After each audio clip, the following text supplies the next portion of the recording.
Jameson action figure. Oh, okay. Well, we're live, so welcome to Crazy Pinfalls, guys. How you guys doing today? We got We're Pluggo!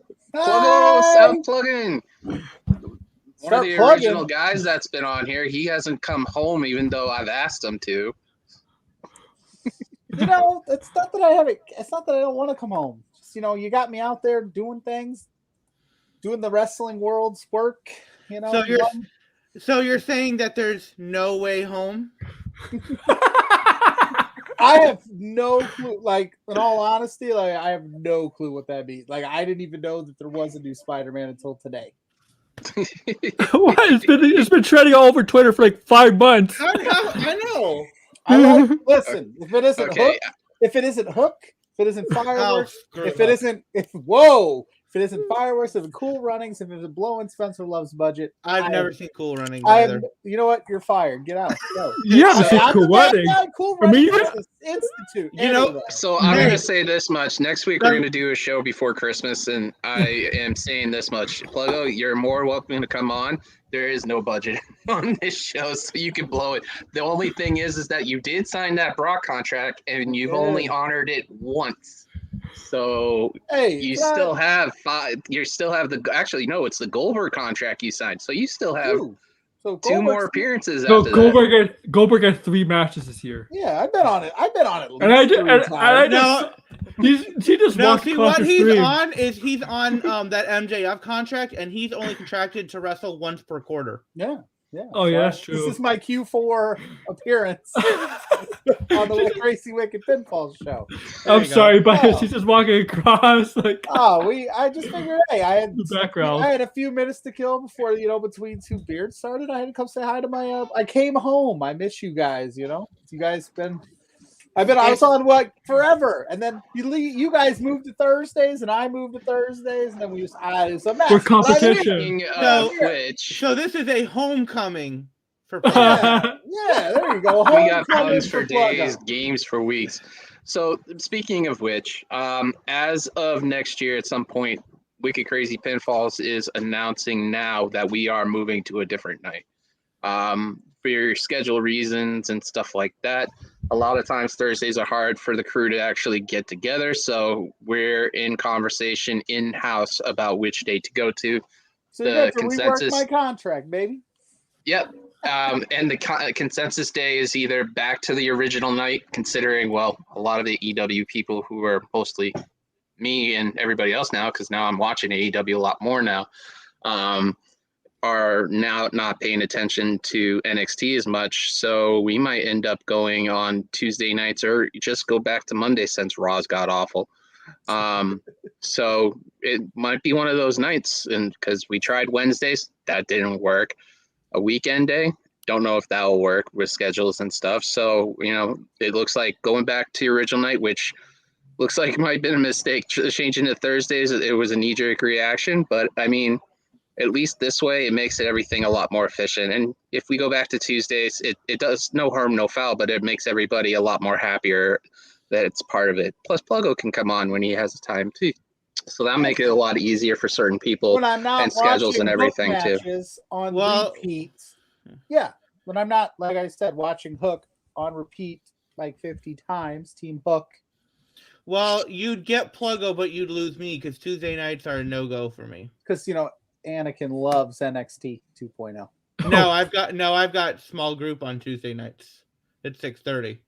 That typically goes till 8, and then I don't even get home until after 8:30. Anakin, that's why we're in conversation about it. Spider-Man, how do you know Anakin's schedule, bro? He's my personal photographer. How do you know Anakin JMT? He ain't here. You're speaking on behalf of somebody that's not here. He's my personal photographer. He takes pictures of me all the time. Cool dude. Oh, I heard around the grapevines on the Twitterverse that Anakin JMT fella's easy. He's not easy. I done heard that rumor. No, it's out there. Hey, don't believe everything you read on the internet. Everything you read on the internet is 100% true. Yeah, that's not true. Oh, definitely true. Okay, Factually correct, all of it. Well, if we do move, most likely it's going to be one of those nights and stuff, but we'll figure it out. It's going to be a project we're getting into in the new year, so hopefully everything else goes into it. Was it me or after the first match that Dance with Page show fell out flat? Yes, Parrish, it actually did. Hey, Chris Gray. I disagree. I disagree. I was on bodyslam.net last night watching it with the franchise Double B and the crew there, and it was really awesome to be a part of that. So, you know, hopefully going forward, some of us on Wicked Crazy Pinfalls can branch out into with them eventually and be awesome. But Parrish, if you're busy, and if you're not, you know, open door policy, man. Been trying to get you on here for months. I cannot believe I'm going to say this in some way, shape, or form. And Parrish, you know that I absolutely love you. But he's not wrong in the sense that, like, when you start with a 60-minute banger that was that The second match, hour couldn't compete with that. it's tough to live up to that. I mean, the show overall was great all the way through, don't get me wrong. But yeah, if you're going to start with what is going to go down as probably one of the greatest television matches of all time, yeah, everything else is going to be secondary. But the show was good overall. But yeah, Parrish, it did lose. But hey, you couldn't have started that match at 9:00 because then you knew it was going to go the full 60. You had to start it at 8 so that you could give the suspense of the 60-minute match. But wouldn't you like anything in any good thing to keep suspense, to keep the crowd going? Wouldn't you rather have it going in between the first and the second hour? Because at least, you know, it'll give you more push over towards the MJF. After that first hour, it ran flat because everybody had to live up to that bar. It's the same situation that happened at WrestleMania with Shawn and Taker 1, where they did a banger of a match, and it's been documented.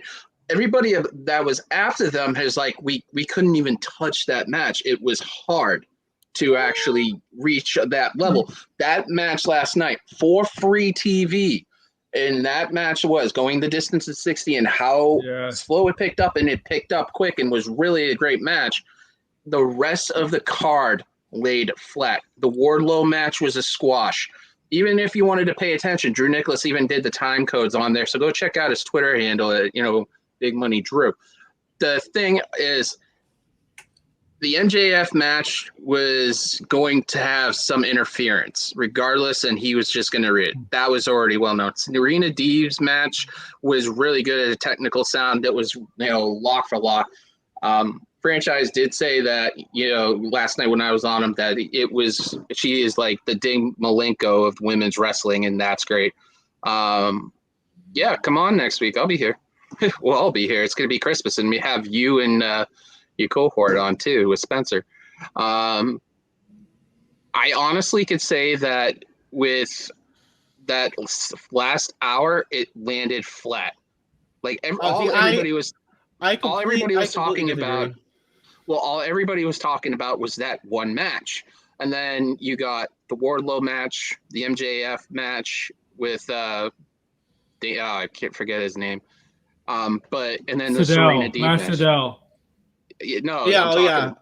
I'm talking about the MJF one. Dante Martin. Dante Martin. So, I mean, that other than that, the closest match out of that whole card after that match lived up to it was the MJF. It was close, but you already knew either Punk or someone else was going to come in and put their nose into it. And then the Serena Deeb match was a great women's match, but it didn't. The bar that first match set for that first 60 minutes literally just made it impossible for the rest of the card to live up. See, here's where I'll slightly agree with you. Did the rest of the card, did it reach the level of that first match? No, it didn't. But I don't think by any means did the rest of the show just fall flat. Wardlow and Matt Sydal, yeah, it was a squash, whatever. But Deeb and Sheeta, who had put on 2 incredible matches before, they put on a great match. Now, I think their second match, which was a TBS tournament match, I do think that was the best match of the trilogy. I definitely think that. But the match they had last night was another good, solid match, and I wish it had had some sort of stipulation, like a submission match. I'm a little flabbergasted that tomorrow on Rampage we're getting Penelope Ford and Ty Conti in a submission match when like that feud is like something that they've only just started, and a submission match is really something that you need to put in for a feud that's been ongoing, which Sheeta and Deeb is. But I would, if it wasn't for the first match, I think Sheeta and Deeb would have been my match of the night. But when you have a match of the year contender on the show, it's never going to be able to reach those levels, to reach that height. And I do think the MJF Dante Martin, I think worked in large part once again because of Dante. I mean, Dante moved well like Spider-Man in it. I mean, he jumping all around, doing gravity. Doing the flips and stuff. Which, I like Spider-Man. He failed. Let me ask you guys this, because I don't have a lot of time, but I want to ask the three of you this, as you brought it up. Would we be talking about this if that match main evented? We would say, what an amazing show.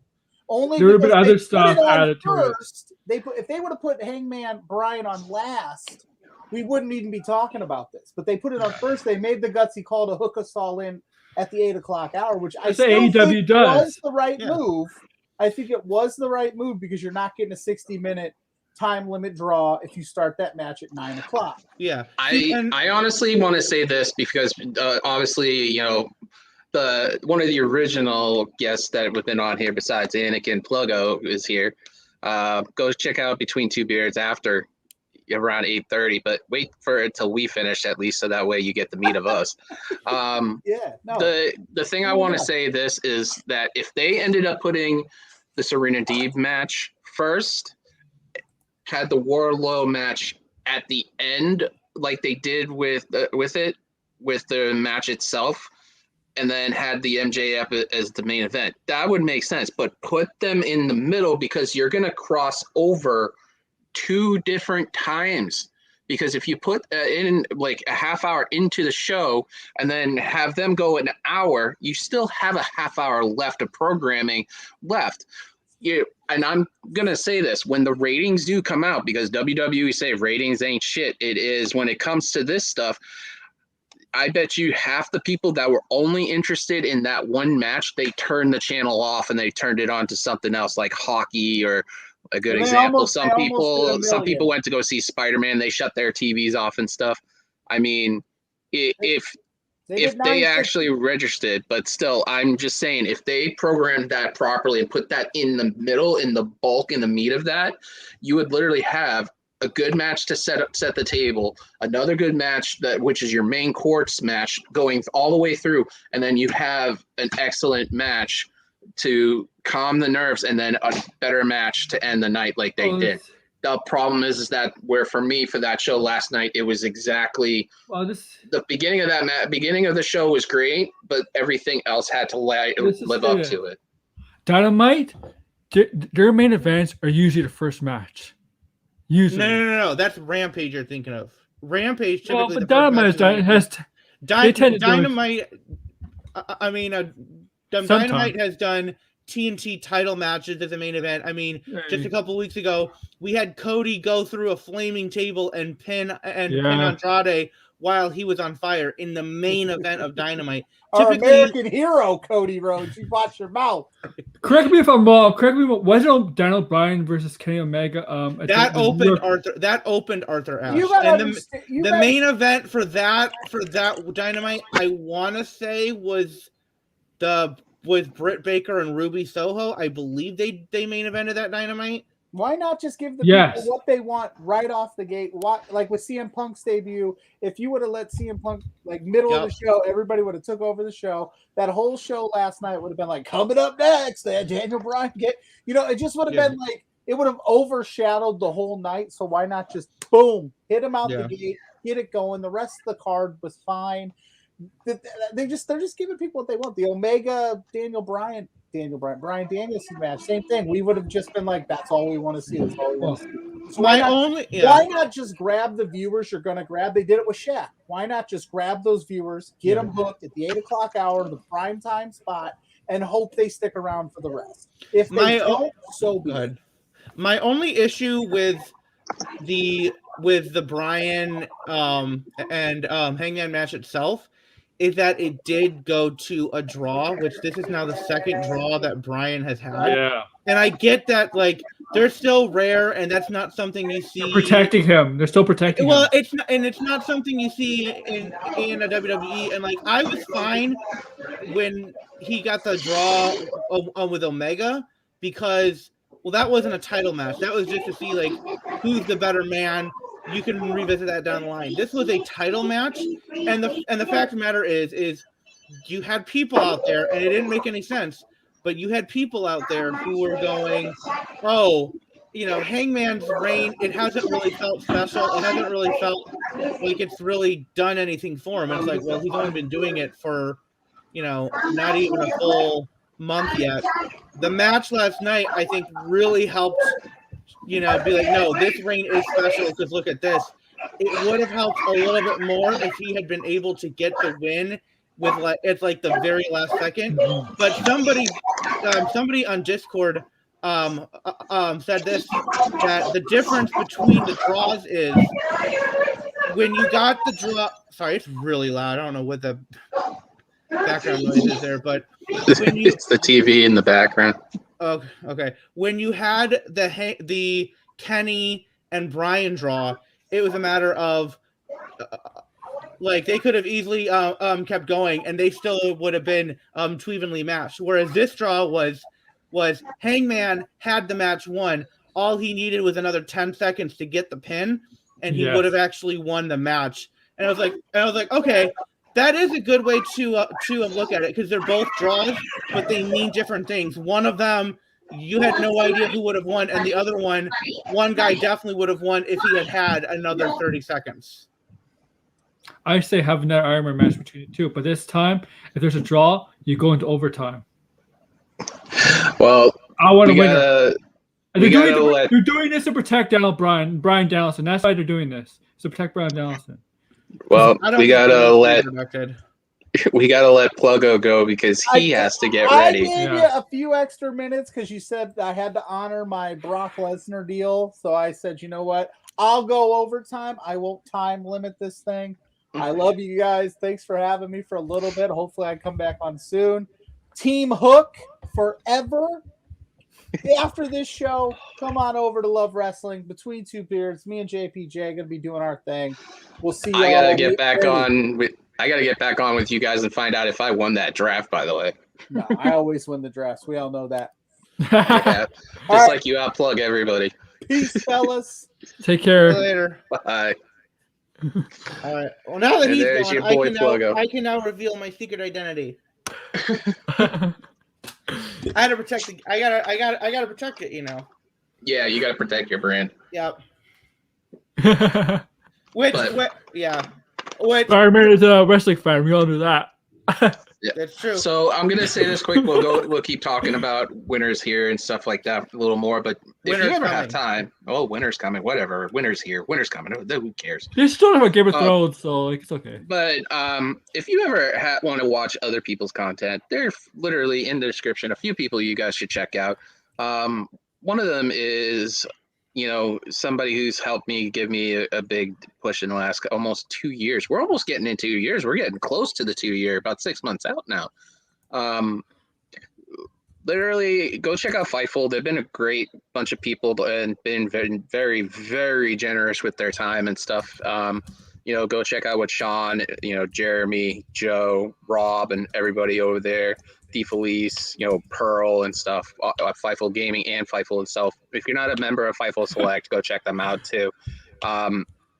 Another person is that I've been very honored to be a part of their of doing stuff with them. Is also check out bodyslam.net. Get all your inside information from them, and also with Fightful, and Love Wrestling. Also, go to those 3 sites, and you'll find everything about MMA, boxing, and stuff like that. Mostly Love Wrestling is basically wrestling-based interviews and stuff. just like Fightful and Body Slam. Last night when I was just getting off air with them for the AEW show, literally they dropped on air that someone signed with AEW. So if you want to find out who, if it's already hasn't been announced already, obviously probably has, go to them or go to Fightful or Love Wrestling and find out all that information. They do really great stuff. So here's a good thing I wanted to point out, and here's the question. Who do you think is anointed in the House of Black? You guys are like in shock that I'm paying attention to AEW, aren't you? A lot of people might think it's Cody Rhodes. Like some people suggest on the Fightful, like they read out a super chat. Well, if it's Cody Rhodes, I don't think it's Cody Rhodes. But, well, isn't it like basically confirmed it's Brody King? Like, wasn't there a picture taken with Malachi and Brody King? I think it's going to eat. A lot of people believe it's Brody King. Oh. A few people even put out there the possibility of Buddy Matthews. Maybe. I think Buddy Murphy, isn't he doing New Japan Strong? But I think also is that with that ideal is the flexibility of that. And WWE with Aleister Black, I was always proponent that Aleister Black should start a faction called the Church of Black. But now he's doing stuff similar like that in AEW. I'm very happy. Okay, hold on. Time out real quick. This is why you're a coward, DGMC. You go out of your way to spoil a movie you haven't even seen yet. Oh, we're not gonna spoil it here. Because you're too much of a coward to actually see it and experience it for yourself. I just needed to throw that out. It's a good movie. Continue. It's very good. Yes, continue. Yeah, don't spoil it. I'm probably gonna go see it over the weekend at some point. I will say this: if you get the chance to watch some of the older Spider-Man films, I would do that. Yes. Especially Amazing Spider-Man 2. Both of the Amazing Spider-Man movies, but even like the Sam Raimi, the Sam Raimi movies, because just like having the villains in there and seeing them and seeing like villains from the same universe like interact with each other, very cool. Well, we'll talk about that the last 20 minutes or so about that because I want to catch up on that because I'm a Spider-Man fan. I'm a comic book fan. We're gonna try. Because this is throwback. This one movie is very hard to discuss about without kind of like spoiling it a bit. Even though some of the stuff. It is possible. You just got to stay real vague. But you can definitely talk and review it without giving spoilers. The thing about it is for me is that there's some statements that's been made by Tom Holland, and I want to talk about that and get your opinions on that too. Oh, sure. I think I know you're referring to. So let's continue about this stuff. It's going to be AEW heavy because, well, I haven't been watching WWE stuff recently. I've been trying to get to watch NXT when I can, SmackDown. But for me now, it's now becoming with everything going on. Wednesdays are primarily something I either record or tape or I watch now and stuff. And when me going back to work, obviously because of the whole COVID thing, it's literally stuff that I'm excited to actually enjoy now. So like I'm probably going to try to watch it on Hulu as best as I can and watch whatever I can. So I mean, it's well worth it in that. And yes, I'm doing a lot better. It's just I'm still tired. So, but sure. COVID ain't fun, man. I mean, and this is I'm literally like after 10 days they say, okay, well, you're out of isolation and stuff like that, but I still have a few more days to go. I mean, I am out, but I'm not like completely out of the woods yet. Yeah. It's so much interesting that AEW does these things, and you look at the comparison to other places, and WWE is like lacking heavily. I mean, we'll get on a bunch of other stuff too in the next couple of weeks because, well, we've got 2 more shows for the end of 2021. So we're going to do some fun stuff also. And next week will be our Christmas show with, a special person coming in that's a past guest. And hopefully we can get it put out there and try to get people who've come by like Maggie and stuff like that, just to pop in or something like that. Where do you expect certain of these matches to go, because obviously you're going to end up having another match happening with, Hangman and Danielson. Do you see like a 3-way match that AEW will do and having Omega back in 2022 at some point? Not soon enough, because I believe Omega had surgery. That's why he had to relinquish the AAA title. And I think it's all a long time. Yeah. So this is definitely setting up a rematch, maybe for Battle of the Belts, which is the 1 hour special that they're gonna be on a Saturday night on TNT in January. I don't think they could wait to do the rematch until Revolution, because that's not until February. That's a long. That's a long. It's in March this year. That's a long. Is it in March this year? Yeah. Oh, that's even longer, because that's only February. Yeah, I don't think you can wait that long. And the thing is whenever they do it, they can't do just a regular match. They went 60 minutes on a regular match. They have to have some sort of stipulation. I don't know what kind of stipulation would make sense for this, because AEW, they'll do submission matches, they'll do cage matches, they'll do street fights. They don't have like a Hell in a Cell or something like that, unless they decided they wanted to do like their version of that. But I don't know what kind of stipulation you would throw into this, because you definitely need a winner. You need to have a maybe. I hate to even suggest this, because it's so hard for these kind of matches to really be good, but maybe a last man standing match. Like, they could do that, which they're very tricky to do. I've seen of all the last man standing matches I've seen, there's only been 2 that I thought were. Yeah, not a 2-minute, but I'm talking about. I'm thinking about, like, for an Iron Man match, why not a 2-hour show? Because you don't hear a 2-hour Iron Man match. That's a long time. I mean, Omega and Okada went like 70, 80 minutes for one of their matches, but that's a lot. And the fact of the matter is that I don't think with an Iron Man match, you still have the thing of where it could be a tie. I mean, look at Brett and Shawn from WrestleMania 12. They went 60 minutes and nobody got a decision, and it had to go into overtime. If you do like the only 2 last man standing matches I've ever seen that I thought were incredible was Triple H and Shawn Michaels at the Rumble in 2004. And then the last woman standing match from Evolution between Becky and Charlotte. They're very tricky to do. However, I'm more confident that AEW could figure out a way to do one of those matches well than I do in WWE. Because WWE, it seemed to me, after that Becky and Charlotte last woman standing match and how well received it was, WWE was like, oh, we could do, we could do several of these and they'll be well received. And I mean, you had Styles and Nakamura do one at, I think, Money in the Bank, which wasn't great. Then then at TakeOver, why don't you ask the question first? Hold on, let me finish my point. I will get to Maggie. I want to give her question the time it deserves to be answered. If she could pop on and answer that, that'd be great. But and then you had Ciampa and Gargano do it the following month at TakeOver.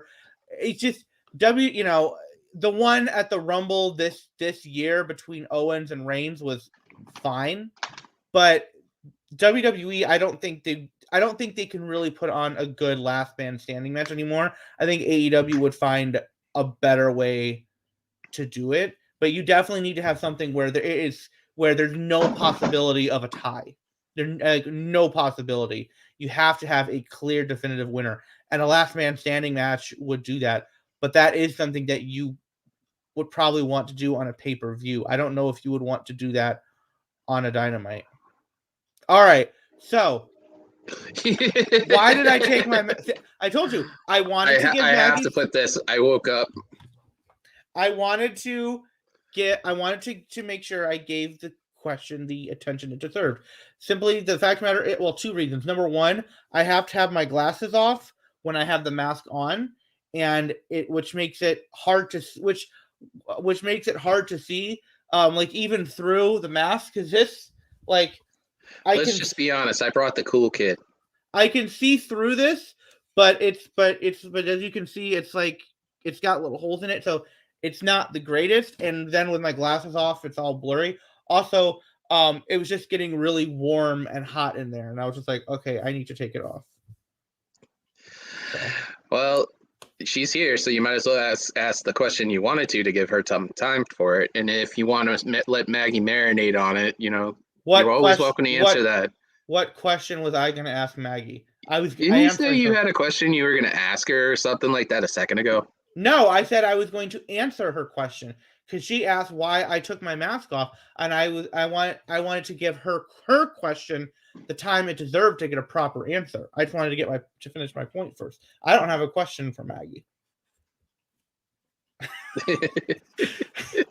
I will let you be the judge of that, Maggie. I am not going to be one who will say that. I will let you be the judge.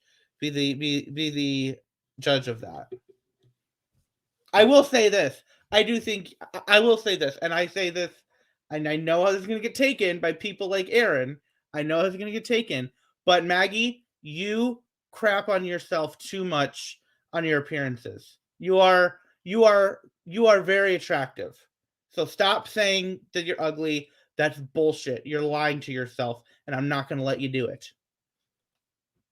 Okay.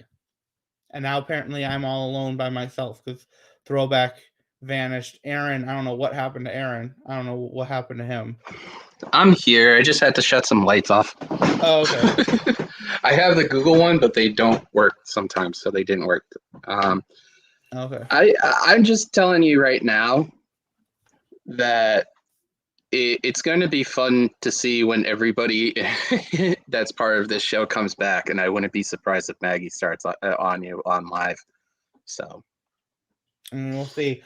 But yeah, like I'm a little flabbergasted at how you could think the show fell flat when we did get another great match in Sheeta and Deeb. Like that was. That was a match I was highly looking forward to because the previous two matches had been incredible. It literally for me was just like it fell flat. It literally I was literally sitting there. I was into it. Don't get me wrong. I like the fact that the technical aspect of it. Mm-hmm. It just to end a match with a pin like that and then just not let it go a lot further and more in depth. It kind of was just like, okay, well, you're just goes there. I'm not coming back until Ray comes back. Aw, I already talked to Ray about that. He ain't coming back for a while. It all depends on how busy life is. So that stinks. I wonder. I won't say it here. I'll say it afterwards. But I have a theory about what's going on with him. So it just stinks because I miss everybody. I really do. It's the holidays and everybody's family that's been on this show and mm-hmm. who hers into the chat. It's fun waking up out, to be honest, that in the morning here Eastern time, and all of a sudden I see 25 messages from I miss Tad being on when he can and stuff like that. So I mean, I will get back to the wrestling stuff, but I'm just saying it was a good match overall, technically sound and stuff like that. It's just, if you're going to get me deep into it, like the match you had on your first match on your show, highly invested into it, then why are you, trying to live up to that standard? It's hard when you have like a match of the year candidate as your first match, and then all of a sudden you literally turn around and expect the rest of the card to follow suit. Sometimes it's never the case of that. So I guess for me, falling flat would be like everything else feels like it just felt like a disappointment, or like it wasn't exciting or good. And to me, like that's not that's not what I felt about the show. It didn't reach the height of the first match, but it definitely didn't disappoint and wasn't. I mean, Wardlow and Matt Sydal, like, that was always going to be a squash, but it did serve a purpose in continuing to develop the Wardlow, like, starting to get annoyed Turning at babyface. MJF. And yeah, there's a lot of similarities between what's going on with Wardlow and MJF in the Pinnacle and what Batista was doing with Triple H and Ric Flair as part of Evolution in 2005. There's a lot of similarities, and I don't think that's a coincidence. But there's also differences in how it's going about, and I expect the end result to be different. I don't expect it to be like just AEW's version of the Batista storyline. I expect it to be done in a different way that is still interesting and exciting. Hopefully, it also means Wardlow will get a chance to really kind of work some more, because I still think he's kind of green. This may be controversial, but I think Jade Cargill is farther along than Wardlow is. Like, people say because she does more matches. Yeah, like, people say that Jade Cargill still looks green. I look at her and go, I mean, she's not super smooth in the ring, but I don't think she's that green. I mean, her last match with Red Velvet was really good. She looked really good in a triple threat she did with Nyla Rose and Thunder Rosa on Rampage. Well, per some veteran workers. Yeah, like, I would like Wardlow. I think is one who, like, like, really needs to be continuing to do, like, dark matches, but they can't just be squashes. He needs to be able to have a thing where he can go for like 5 or 6 minutes, and it gets a little bit more competitive. A squash match. I'll say this: a squash match doesn't determine how good you are in the ring. Yeah, like, if you were gonna have him squash somebody, Mike Sydal would have been a better choice, I think, than Matt. Matt is somebody who should have been able to go for 5 or 6 minutes and actually be competitive, instead of just getting basically jobbed out the way that Matt Sydal, even in WWE, he was never a jobber. He wasn't even job out in WWE. Like, he was never like a big time star in WWE, but he was not the kind of guy that would job out when he was in WWE. Yeah. Well, I mean, even so, Wardlow having like that match that quickly, and just it doesn't make any sense, because now it's like you're having him do like what like the whole thing about like Ryback. We'll get about that line in a second. That was just insane. I loved it, actually. I just think it's interesting because of the fact that I would think like how everything else would be working out. I mean, wouldn't you consider, right? Mm-hmm. Wouldn't you consider, having Wardlow find somebody stronger to face it? Wouldn't it make more sense? Well, there was in the Diamond Battle Royal last week, there was a stare down between Wardlow and Hobbs, who are really the only two kind of big guys like that are active wrestlers. And and you don't get much of the sirloin beef Sons of Bucks matches in AEW, and that's one right there that they could easily go to. And those and the fact is they're both kind of green still, so maybe they need a little bit more seasoning. But that's something that, like, in like a year, that could be a really good slobber knocker, as JR would call it. Like that, like, going old school. Thanks, make me feel better. Hey, I'm not that much younger than you, so I remember I listened to JR and all that, say all that stuff.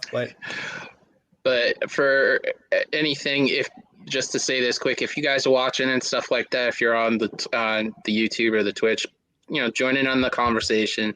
It's well worth it. We do reply about everything and have you part of it. This is interactive for reasons. We've got we've had like a Zelda version of Anakin on here. We've had a Spider-Man now version. Next thing you know, You had a Master Chief version. I had a Master Chief mask that my kid had. And then next thing you know, we'll have like a Super Saiyan version of him at some point. You never know. I believe I have an Assassin's Creed costume around here somewhere of Connor from Assassin's Creed 3. I have to find it. But still, you guys, just be a part of it. Just talk to us and stuff like that. It helps. Also, like the ticker says, just subscribe. If you're on the Twitch, subscribe. Get us. We're very close getting up to 15. We're getting up to almost to 50. We're 8 away. So if you guys are not on the Twitch, hit that up. We're going to be doing a lot more stuff with gaming and stuff. Also, like I said, you got a lot more content out there in the universe, in this community. And if you're not a part of the community, come by and just join a part of it. We're building this up for everybody, and this always built up every day. So at the end, we'll plug everything out. But pluggo. Yoshi, what's up, man? We're gonna end up going out with Spider-Man and stuff like that. Wait, hold on. Before we do that, I do want to talk one more thing real quick. Am I the only one who's looking at Rampage tomorrow and going, do we really need an 8-man tag and a 10-man tag? Yeah. After Dynamite, for me, I just thought, okay, so Rampage is going to be a decent show. Now it's like, okay, well, the airbag's kind of deflated, and the only way to make me like really hyped about something going into the new year, I mean, having the possibility of O'Reilly show up next week is going to be the interesting thing, considering he doesn't have a do not compete clause. His contract completely expired. So, yeah. But it just well, Drew, we'll stay on a little bit longer. Just come on if you can. This is something that they'll put a multi-man tag match on Rampage a lot, which is fine. It does kind of I do understand the sentiment of people that think that Rampage is more of a show that you DVR and watch later as opposed to watch live. Part of it is the time slot, a 10 p.m. to 11 time slot on a Friday night is hard. Part of it is also most of the time it's taped. So in this day and age, it's really hard to do any kind of big moments or stuff on Rampage and not have it spoiled. But doing an 8-man tag and a 10-man tag, we're getting these 2 multi-man tag matches, and then the third match is a submission match, which between Penelope Ford and Ty Conti, which doesn't feel like the feud has gotten to the point where that would be on the one hand, I get it because the brass knuckles has been a thing, and by doing a submission match, you can't win off of hitting somebody with brass knuckles and pinning. So I get that, but it's still it's just a weird thing that this is a match that gets that stipulation and not Sheeta Deeb. And then I'm looking at him okay, how different are they really going to be? Because it just, I don't know. I'm sure the matches will be great. I'm sure they'll be fun because AEW knows how to put on great matches. It just feels like we're gonna get 2 big clusterfuck matches on the show tomorrow that are just gonna be all over the place. And this is something that Rampage gets a lot lately. I mean, you've had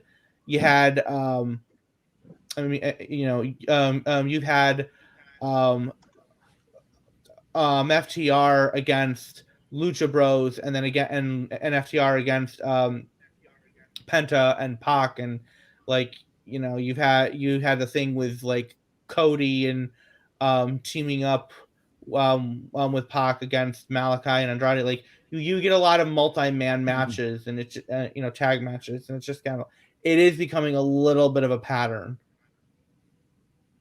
Well, I mean, sometimes in production aspects, other than the camera work on Dynamite and Rampage, it just also feels like they go back to certain things constantly. That's why WWE has the major problem is just they're stagnant on a lot of stuff.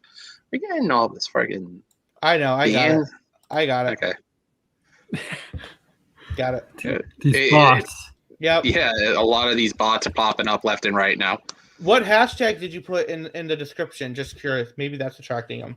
Like, did you put Spider-Man stuff in there? Because that might attract them. Yeah. That's probably what's attracting them then. I just put Spider-Man as a part of the hashtag on there. So that's probably what's attracting the bots. It could be, yeah. That's my guess. Because we don't normally have that issue. That's fine. We don't normally have that issue at all. Well, I know. That's what I'm saying. But you putting in the hashtag, that's probably attracting them. It's fine. You're attracting them. You're Spider-Man. Take care of it. Hey, here we go. Boom. Hey, is the buddy. Hello. Wait, are you Drew, or are you not Malachi Black but Alistair Black in the closet? I mean, I know you remember when he was in the. That's insulting. Yeah, dude. I know you're out of the closet. I'm talking like in the closet, like waiting for people to knock on his door. And remember that whole stuff, or are you trying to forget that? We have people who put their foot in their mouth sometimes. I'm sorry. Yeah. Wait a minute. Are you driving? I'm not driving. I'm parked. Oh, okay. See? I'm not you. And Hey. I'm just waiting. I ordered food, and I have got like 15 minutes, so I figured what'd you order? Bullshit. What'd you order? Some cauliflower bites, a quesadilla, some fries. Mexican food, good Mexican food. Oh, that's right. Are you vegan? Yeah. That's right. Yeah. Okay. Well, I'm vegetarian, but you know. Gotcha. All right. Okay. I have to ask. Did you see the sign last night during the Bryan match of the what was it? Club of meat and a lot of cheese. Did you see that sign? Yeah, I made a comment on it because I didn't know what it was. Oh, did you? Oh, well, because Brian's vegan, so they did it. No, Joel Pearl actually told me it's a Jim Cornette thing. Oh, really? Yeah, they mentioned Cornette on the show. Oh, see, I didn't get a chance to finish watching Dynamite until this morning. Oh, of course, that was AEW. And then I went right to bed. I haven't listened to the whole Fightful post show yet. I briefly started it, but I haven't gotten very far. The funny thing is that guy had the Cult of Meat with Extra Cheese sign, which is a pro Cornette thing, you could say. I think he was even wearing a Cornette shirt. Oh, okay. And then on the other side of the hard cam was a sign that said Cornette is out of touch. Oh yeah, I did see that. I popped when Hangman's graphic came up and it said still has resentment over Game of Thrones. I popped for that. Yeah. I love that. I was like, that's really good. For me, it was the interesting part of that match was that after he got busted open, Bryan's literally flipping off the entire thing, and that's something you never see him doing in WWE. They would find him right on the spot. He went to do the yes chant. Unless he's Stone Cold. Yeah, he did. Yeah, like that. Like, yeah, he did. He's really, so fucking good. I love him. Now, Drew, you were there at Arthur Ashe, so Correct. You saw Kenny and Omega. I want to know, how does last night's match compare? You know, and watching that on TV compared to that Hangman Omega match, or sorry, that Bryan and Omega match that you got to see live. How do the two matches compare in your head? I have to be honest with you. I feel like last night's match was better, and it's really because it's not that Bryan is just amazing. He's amazing, but the thing about it is that when he just came in with Omega, he was like pure babyface, and like he had that fire in him that he didn't have in his matches in WWE. But not all the time, definitely. Right. There's just something special about this version of Bryan, that he's just an absolute piece of shit. And he wrestles like it, and you can see it on his face, and he's trolling. Mm-hmm. He's trolling the crowd. He's trolling his opponent, and it's amazing. I really am jealous of the people who got to see that live, because not that the Omega, I loved the Omega match. Oh, it's a fantastic match. I mean, yeah, these are Brian has two legitimate match of the year candidates in the last couple of months. definitely. And if there's people who say, you know what, I love last night's match, but I like the Arthur Ashe match more, I cannot fault them. I cannot fault them for that, because it really is just they're two great matches, and it's just which one did you like more? I've been saying since he got into AEW, every single Bryan Danielson match is my favorite Bryan Danielson match. Really? Like, the next one that happens is going to be my favorite Bryan Danielson match. Ever since Omega. It's like, Omega, that's my favorite. Suzuki, that's my favorite. Kingston, that's my favorite. And now this one, it's just everything. I forgot Brian faced Suzuki. I forgot Brian faced Suzuki, because he's just. But yeah, there's a reason why he is considered one of the best of the world, and he was before he ever came to WWE. He literally, Bryan Danielson is and I'll say this, he's like the Michael Jordan. Like you could put him around him, and he elevates everybody up to their highest possibility. Yeah. For a generation wise, I think he's probably the closest for wrestling this generation's version of Muhammad Ali. Like literally, he can outperform everybody and still elevate somebody who wants to get better. I think he's definitely up there, but I was still putting behind a prime Shawn Michaels.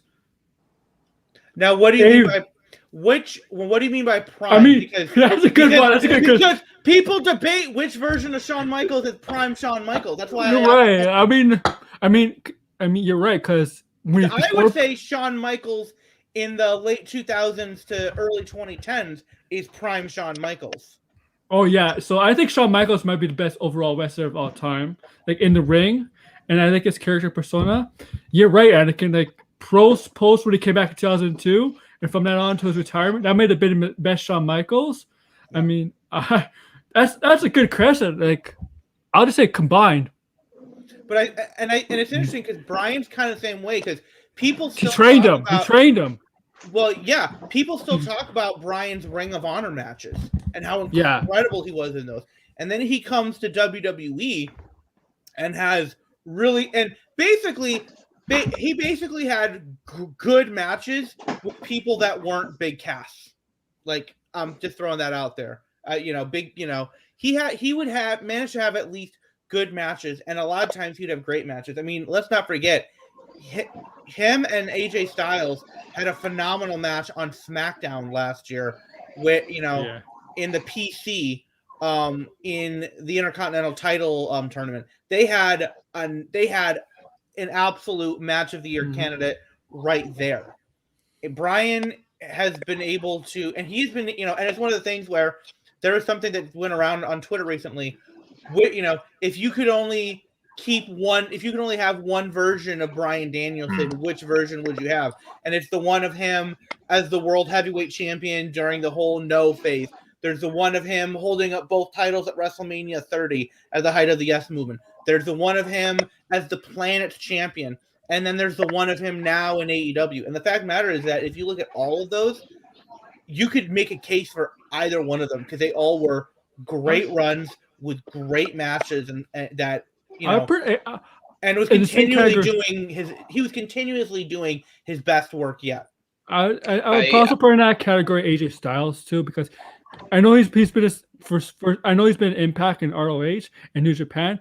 The difference between Down Bryan got more of an exposure because he's been in WWE, right? Yeah. For a lot of his career, where AJ Styles has only been since 2016. If Styles is WWE longer time, I think he'd be considered the best. What I want to say is that Prime Styles is amazing, and Impact didn't give him that exposure. Didn't give them that kind of exposure. But he was 1/3 of one of the best received matches of all time at Lockout with Christopher Daniels and Samoa Joe. I mean, you can't take that away from him.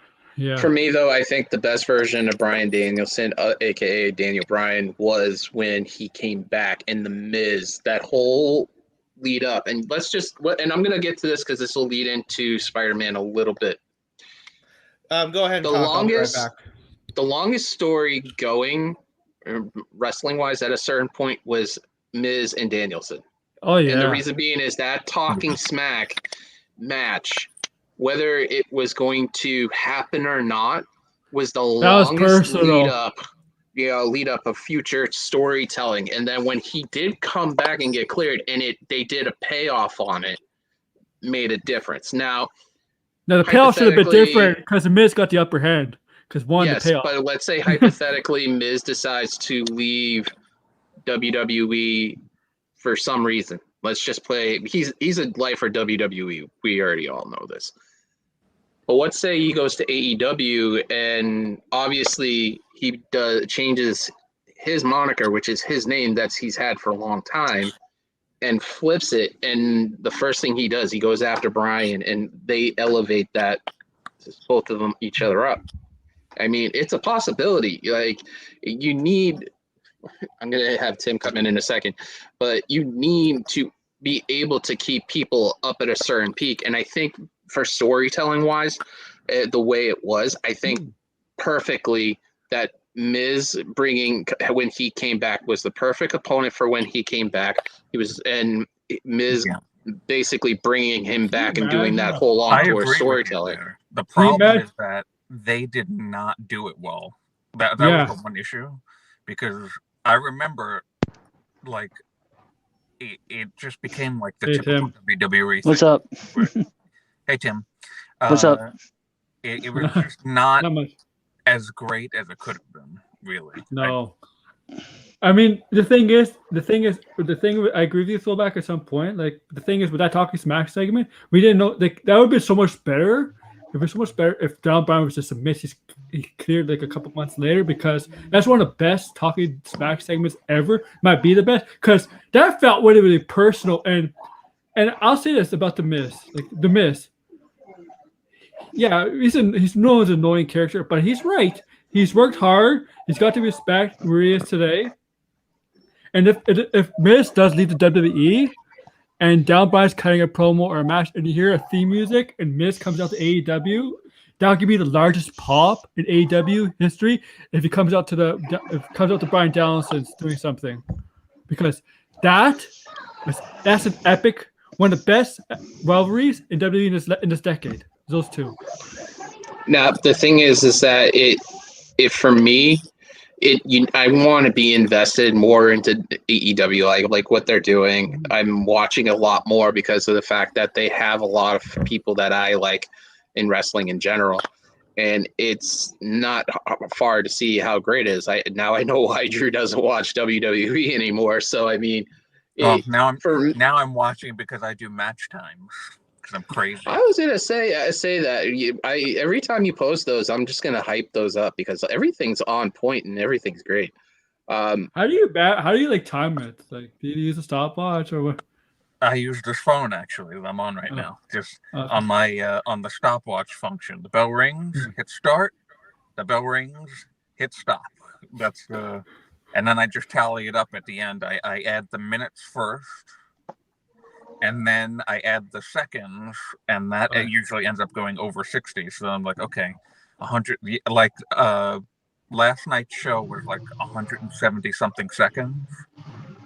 So I'm like, okay, so 60 seconds to 120. That's 2 minutes because each 60 seconds is a minute. So and then I go down a little bit. So like, okay, so that's like an extra. If it's 40, just spit.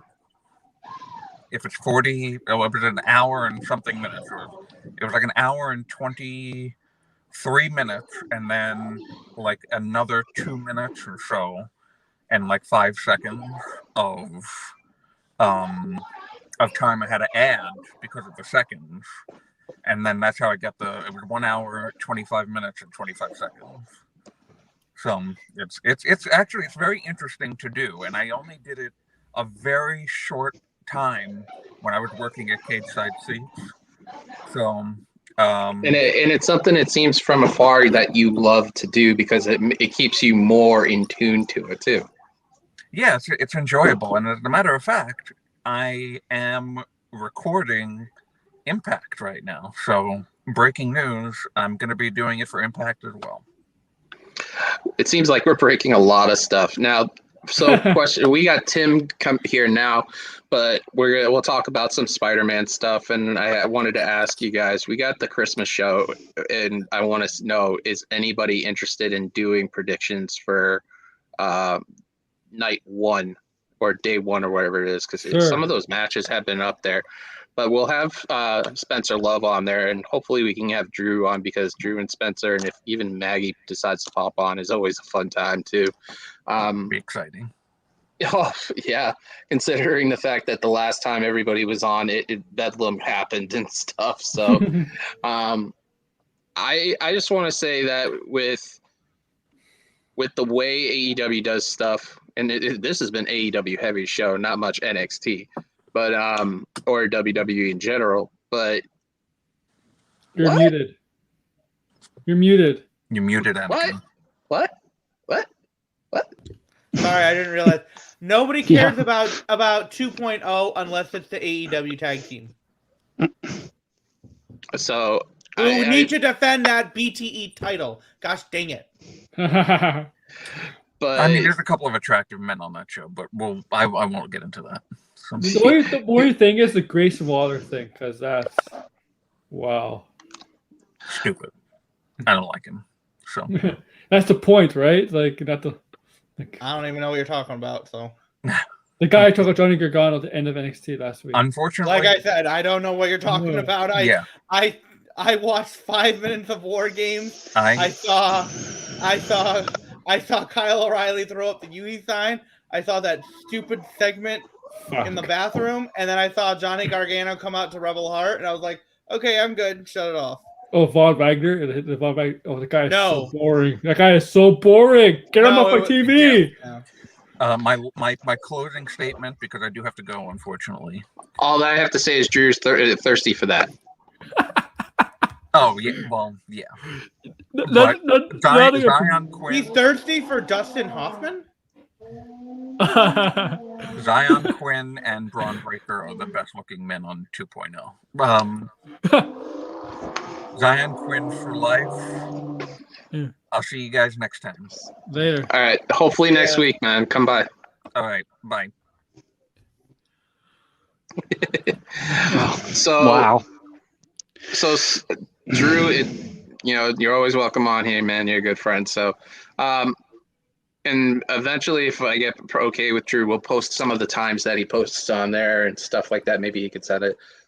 So a couple of things too, because we'll wrap up talking about Spider-Man for about a couple of minutes, and then we'll head out. So Tim got into the wrong part of the meat of the conversation.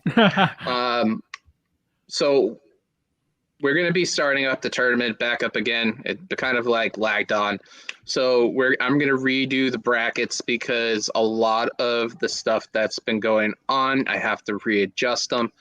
We are going to have a huge Royal Rumble match coming up. It's going to be one of the largest tournament matches that will be on here. We're going to have a fatal 6-way match. Top 3 will go into the next round, and then the top 3 will turn into a triple threat match to go in towards another round. And we're going to make it so, just because of certain pieces moving around. And then WrestleMania is a 2-nighter, so we'll have the semifinals on night 1, and the finals will be on night 2. The 4 people who get into those semifinals will be making their picks for 2 nights. And it's going to be that way because it's going to be easier to control. And then the winner will be the wrestling community as a whole's champion. So that will be a great thing. And then hopefully certain things that are in the works will be on their way also. So you never know. You might see Anakin versus JPJ versus Maggie in one of those matches. You never know. Ron Patel versus, the way the brackets are going to be reshaped, Spencer Love versus Chris Parrish versus, Dennis Farrell or the King of All Worlds versus, something. But I can tell you one thing, and I did announce this. Rob Wilkins, Dennis Farrell, and Drew will be facing each other in a match. And that is going to be booked, and that will happen at the Rumble. So we'll be doing that, and then another 3-way match. And the setup's going to be a big show. It's going to be a big prediction show. So we'll try to get that scheduled ahead of time because the Rumble's in about, 6 weeks, 7 weeks. So got to get started so we can crown this champion for Mania because that's coming quick. So we'll get into the Spider-Man stuff because obviously we've got the hashtag Spider-Man, which is everybody's talking about. No Way Home is officially out right now. Some people have seen it beforehand for certain reasons. You guys have seen some of it. I don't know if Tim has or not, but I haven't either, and I'm going to wait till the weekend possibly to see it. If not, then I'll wait until like the Disney Plus stuff comes out. Probably that's going to end up coming out in January. I'm not sure if it goes on Disney Plus because it's a Sony thing. Yeah, the Spider-Man films won't. The only Spider-Man thing of the MCU that's coming to Disney Plus is there's that animated thing that takes place before, I think, Civil War. That's going on Disney Plus. And yeah, it's a freshman year. The freshman year. Yeah, that is sometime next year. But these movies, they never go up. If you're from Sony, yeah, they won't go on Disney Plus. Yeah, but Paramount owns Sony, right? But Paramount doesn't go on Disney Plus. Paramount does not own Sony. No, but they have their own streaming service, Paramount Plus. Yeah, there might be I think there's a deal, but I mean, the Raimi films are on Peacock. Yeah. So it could be possibly on that, but either way, I'll get to see it. I'm gonna try to get my hands on watching the Venom movie first. Don't watch Venom. It's not necessary. I promise you, it's not necessary. I agree with Anakin. It's not necessary. What were your guys' expectations going in to see the movie? Well, high. I mean, my hype level, I had not been this hyped for a movie since Avengers Endgame.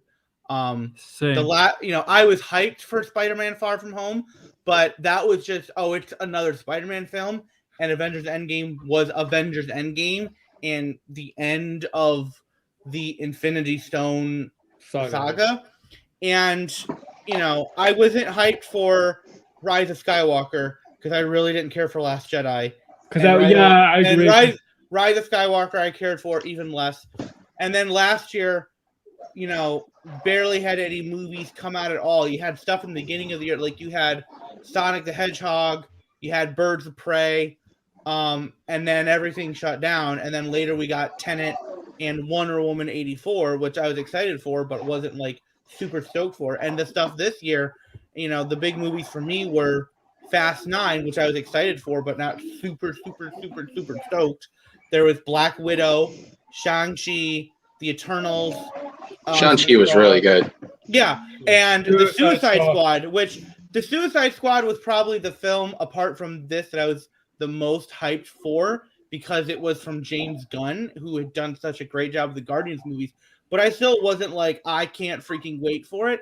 This was something where I was like, I can't wait. I'm so pumped and excited. And rewatching the previous Spider-Man movies, not just the MCU ones with Tom Holland, but the Sam Raimi ones with Tobey Maguire and the two Mark Webb ones with Andrew Garfield.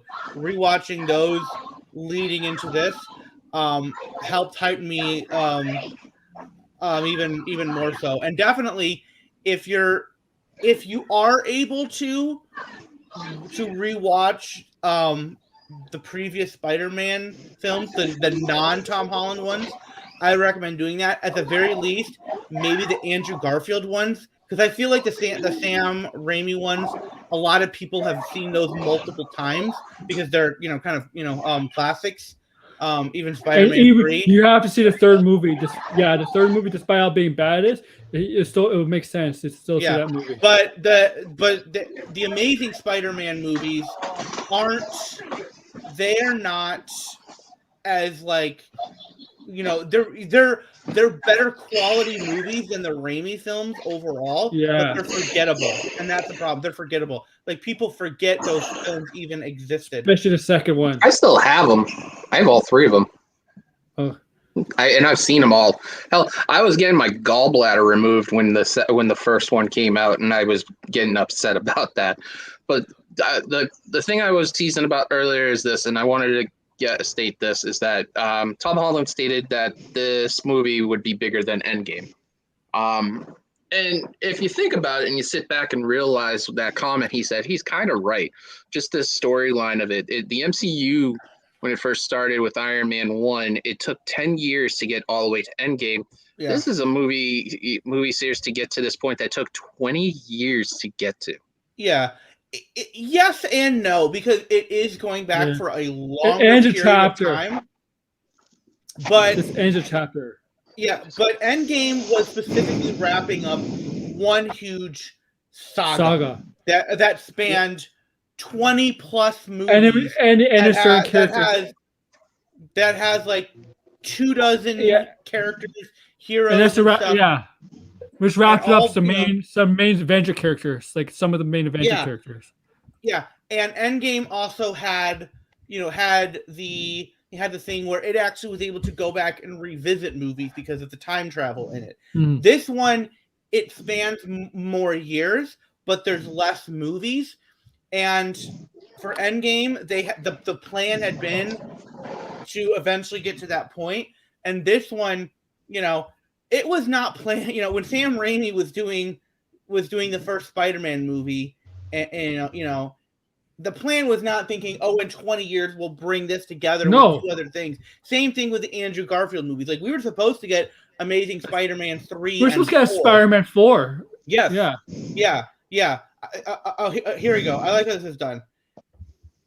The Endgame was a culmination of 21 films over the course of 11 years, and No Way Home is the culmination of 9 films over the course of 19 years. And that culmination really is. The thing is, here's the thing. Okay, I think you all know this. If you've seen the shows, the MCU is introducing the multiverse in many ways. Yeah. That's what this is about. It's introduction more to the multiverse. That's why it's different. That's why you got these different villains, and I'm not gonna. I think too, like the Into the Spider-Verse movie that came out in 2018, I think also helped with that. Because that got people used to the idea of, there's a multiverse and there's multiple different versions of Spider-Man and different villains and stuff. So then when you get this film and you're seeing Tom Holland interact with the Doc Ock from the Sam Raimi films, or interacting with the Electro from the Green Goblin, that movie, they're like, okay, Lizard, that makes sense. That's how it's all done. And the fact of the matter is we managed to get a really, really good Sinister Six movie, even though technically it's only Sinister 5, because there's not a sixth one. I was kind of surprised by, but and also, if I'm gonna say this, Hawkeye episode 5, watch it. I plan to. Yes. So we're gonna wrap it up. But sorry, Tim, I know you haven't said a word, dude. Sorry, Tim. You got nothing to say.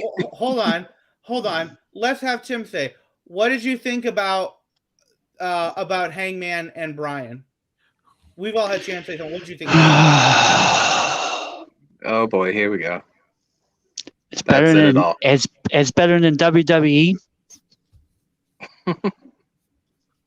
It's better than WWE. I can tell you that. One word drop. Personally, I didn't see the whole match last night. I only saw bits and pieces of it. But I liked it. It was good. I give it a solid 30 stars. Oh wow! Oh, way broke the Meltzer scale. Wow. Yeah. But let me also say this, because throwback, you were talking about Drew having food, right? Tomorrow, I'm part vegan. I got a part vegan diet in me. Tomorrow we're gonna have beefless tips. I'm gonna have some veggie pasta, and I'm gonna have some green beans or some kind of corn or some kind of green to go with that dinner. And I'm going to post it right on Twitter. Okay. So tomorrow is big for me. I'm excited. Season 2 of The Witcher comes out tomorrow. I am hyped about that. I am going to binge watch that thing as much as I can. And then maybe I'll come on here next week. Well, we're going to mix up some of the conversation and talk about some stuff. Next week we got Spencer Love. Hopefully we can get other people from the regular set up to come by. I'm going to be working on trying to get more people and stuff. I have a few people who said if I message them, hit them up. I hit up one. Now I'm going to wait. Got a lot of stuff. Rampages tomorrow. And then we go into the Christmas season. So we're doing a Christmas show next week, guys. Just check it out. Every time. You also might see somebody pop up and some other stuff, like Anakin on Fightful or Aaron doing his stuff. Tim literally cooking every time. But I'm gonna do the plugs for the show and stuff, and then I'll plug everybody else because it is 15 past and I'm still feeling it a little bit. I'm feeling okay, but I'm still feeling a little exhausted sometimes.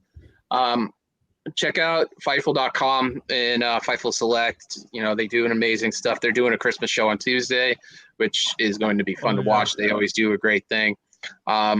Check out Love Wrestling. We're gonna raid them actually for Between Two Beers. Pluggo and JPJ are good friends of the show, so go support them. Also, go support bodyslam.net. They're a really good site where you can get all the information about wrestling and stuff. The franchise Bad Blood is literally was just recently on the show not that long ago, and I've been very honored to be working with them on some stuff on their stuff. I was on the watch along last night, and I was also on the post show for Rampage. So go check their stuff out. They also have a Twitch and YouTube page. So it's in the bottom, not the links, but just where you could find them and stuff. Mr. Warren Hayes is on right now, and we're taking over that. So other than that, the usual stuff. Hit a like, comment, subscribe, like the ticker says on the bottom. Support the three of these guys. Support everybody in the Wicked Crazy crew because we're all considered family to each other. And you guys watching us and telling us what you like, what you don't like. Check out the Facebook page too. We just hit, and this is great. If you guys checked, 100 people have joined on that page. And now we need to get up on the Twitch. So if you guys are watching and you're not subscribed to the Twitch, we're 8 people away from hitting 50. And if we get that on a regular basis, it'll be able to give us flexibility to do a lot more things to give you guys. Where May 26, 2022 will be 2 years of the show being in existence. And we've been very fortunate to have people like Sean Ross Sapp, Mr. Warren Hayes, and these guys here. Also, Rob Wilkins, Cher Delaware, a.k.a. Hannah Moore, Jeremy, everybody else on and stuff. So it's been a very honor, and we're getting to that point too. So, like I said, tell us what you like. Tweet us, Throwback978. Hell, if you know me personally in Facebook and you're liking what we're doing, let me know what I need to do and what this show needs to get better. Hell, I'll even do this. Go see the Era New World Order. He's got 4 shows a week sometimes. He's going loco. I mean, yeah. Other than go check out Tim's stuff on Facebook. I mean, DGMC is probably going to do stuff. The second channel's up and running. It's got some hiccups right now, but it's still going. DGMC is going to do stuff? I hope he can in the new year. I'm going to see if he wants to. Maybe with you guys and Anakin going on it. And then we got, we do stuff on the other channel where we talk about E3. We've got all other things. We've got some of the tournament stuff. Also, some of that tournament stuff's going to make it to the main channel eventually. So show support, show your love. Like, comment, and subscribe. That stuff helps greatly. It helps the algorithm and tells the people about us, and it gets us into people's faces and boxes and wrestling and stuff. Spider Pig, tell them where they can find you. Oh. Excuse me? Let's just take him out of there. See,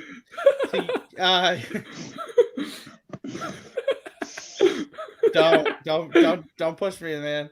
All right, so you can follow me on Twitter at AnakinJMT.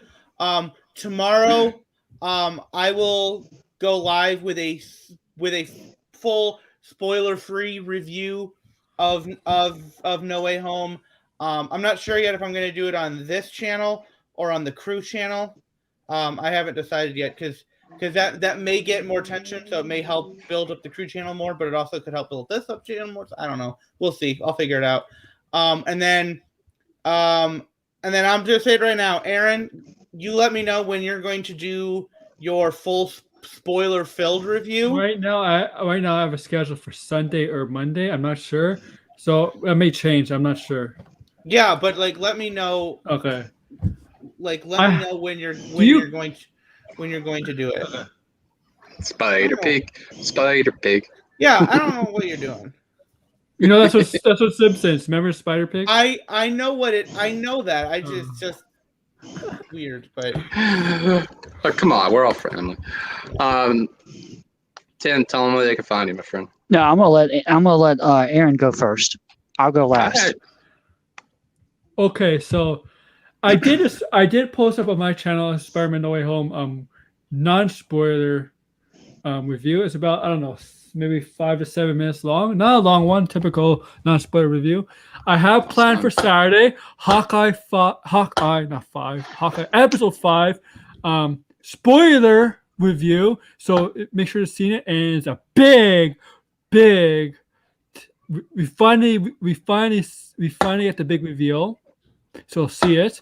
It's a live stream. It's not a video, upload video. It's a live stream, and I am planning Anakin a spoiler review of the movie. Maybe I'm not sure if it's Sunday or Monday. It gives some people some time because a lot of people that watch my content probably seen the movie already. So I'll just give some people time just in case they see the movie. Just be on the lookout for Sunday or Monday. All right, Timmy, tell them where they can find you. All right, so you can. Well, I'm not even going to mention the Instagram. So you can catch me on Twitter. It's the Dirty Heel, or Tim Trader, the Dirtiest Heel, which that name is going to be changed soon. You can also catch me up on Facebook. I haven't done any videos. I know some of y'all wondering about this site. Okay, well, I got a diecast site. It's called The Diecast Collective. Every single week I've been post, and matter of fact, this one week I post 4 articles in one day. That I know y'all what? So I post pics of what cars I got. I'm trying to get stuff going on. I got stuff going on that site. I'm trying to do stuff on my main page. But there is some news I want to tell y'all, and I'm glad I came on here tonight. Unfortunately, I'm going to step away for a while from Twitter, or not Twitter, but from here for a while. The dirtiest heel is not going to be around much more longer. I'm getting ready to change. I'm going to be away for a while. I'm not going nowhere. I'm not leaving. I'm just stepping away for a while. There's some things I wanted to do. There's some things I want to try out, and who knows? I might come back as a babyface. Well, you're always going to be welcome here, anyways, regardless heel or face, dude. So yeah. I know, but still, Anakin probably, because Anakin and I were talking about last week, and Anakin kind of jumped out of his seat for a minute. He was like, "What the world are you talking about, Tim?" Yeah. So, and get this, if y'all want to go back and watch the video, I'm on my new phone now, so I don't have to worry about all that crap that y'all see. You watched last week. I'm in actually 30-something degree weather, clean shaven, and everyone was like, "You got to be nuts." No, I'm not. That's because, no, it's because I'm Northern Virginia boy. So, and plus tomorrow night, ESPN2, check this out. I'm not going to be watching no wrestling tomorrow night. JMU goes against Bison for the semifinals, and if they win, they go on to the finals. So I'm ready to see that. Oh, by the way, throwback. Did you see the post I sent to you? I shared to you No, I haven't. I've been busy all day. about UVA going up, UVA and another team Oh, going up to yeah. Boston. I Yeah. love that. I thought about you. So we're gonna wrap it up here. Been an hour and a half. We're gonna rate Love Wrestling Between Two Beards because Plogo popped on here, and well, somebody's got to pop Plogo or anything. So we're gonna start the raid here. So if comment, like, and subscribe, guys. Check out everything. Check out what these guys do. Do a good deed. Pay it forward. We got Christmas next week, so Christmas is coming, just like winter is here. All right. Have a good night, guys. Later, guys. See ya.